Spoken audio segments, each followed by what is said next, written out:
Hello friends, this is Timmie for OutOfThisBinary. The video topic this week is awkward Enby moments. There's been so many of them throughout my lifetime, it was hard to choose even just a few for this video, but I'm going to settle with 4.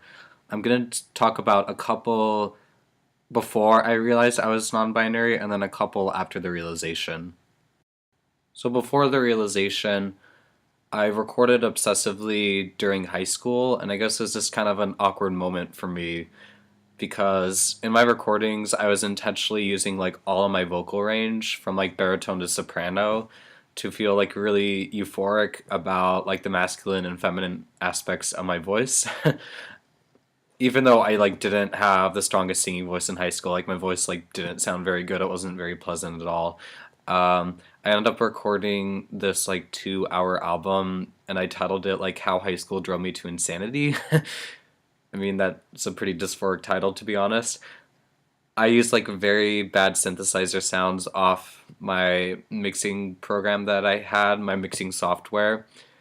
It was like really terribly mixed as well because like I think it's called mono. It was like all mono where like all of them were just like centered in the headphones. And like with mixing, what you're supposed to do to like bring out more sounds, you're supposed to mix like certain sounds more in the left ear, certain sounds more in the right ear.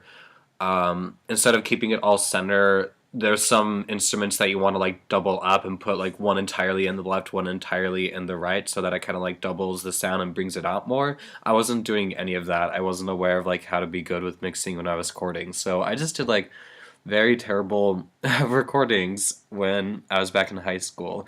When I recorded this ridiculous album, I sent it out to so many friends and so many family members, and I made like a 40-page packet.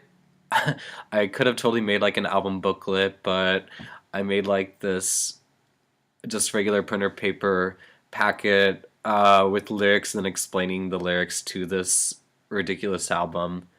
So I guess that was one of my very awkward MB moments growing up. It was definitely an MB moment because like the lyrics I was writing about was totally surrounding non-binary subject matter, even if I didn't realize it consciously at the time. I was writing lyrics just like very subconsciously, and I didn't care if there was much of a connection to anything. But then I grew up, and then I looked back at these lyrics, and I was like, oh, that song is about body dysphoria. That song is about neurodivergence. That song is poking fun at many gender roles. It was all a part in that big, ridiculous album. Another awkward MB moment for me was this time when I was playing saxophone in a master class. It was again when I didn't realize I was non-binary, so I was still presenting pretty masculine. I think for this master class I was just wearing like all black, the standard for performing musicians. So a master class is when like a performing artist comes in and listens to students playing different music and then they provide like constructive feedback. So master classes could be pretty hit or miss, like, and it can really all depend on the artist if their feedback is really, really helpful, which many times it has been, or if sometimes like the artist was just full of it and it like wouldn't be very constructive. So this master class, there was a saxophone player named Fred Hemke who was a teacher for my saxophone teacher, and he wasn't full of it, but he was just more of like an old man that was kind of really uncensored.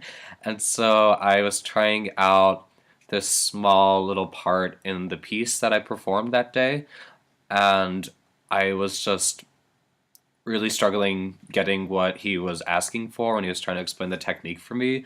And then he just said to me, play it more manly. And I was like, oh my gosh, really? So I tried it again, and then I played it, and he was like, yes, that's what I wanted. And then he was like, what did you do differently? And I didn't know what I did differently to get what he was asking for in that part. So I just said, more testosterone?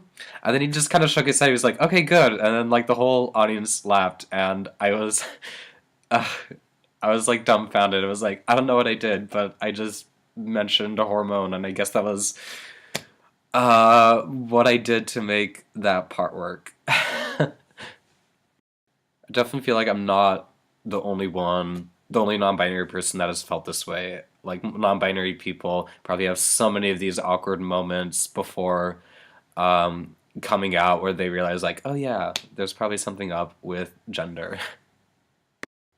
Okay, so now for some other awkward NB moments after I came out and started presenting gender nonconforming.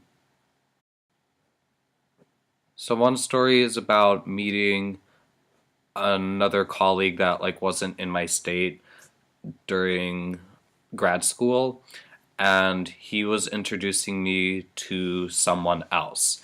And so as he was introducing me to this person, he was like, "Oh, this is Timmie. He goes to Oregon State University." And he said, "This is Timmie," but then he also introduced the other person whose name I can't remember, and we shook hands. And then he said he goes to Oregon State University. And so when that happened, we just started talking after that. And this guy that I introduced myself to went away, and then I kept talking with this new colleague of mine for about 30 minutes. And then after a while, he asked, like, how's Oregon State University? And I was like, wait, no, I go to University of Puget Sound. And then I put it together that, oh, when you introduced me to that guy, you were saying I was going to Oregon State University, you weren't talking about the other guy. And it was just an interesting moment for me where it's like, if I don't have other clear indicators that it's me being talked about and there's the wrong pronoun in it, then I'm not going to know the person's talking about me. Another one has to do with this new friend of mine. She came up to me and was like, "Do you mind if I ask you a question?" I was like, "Sure."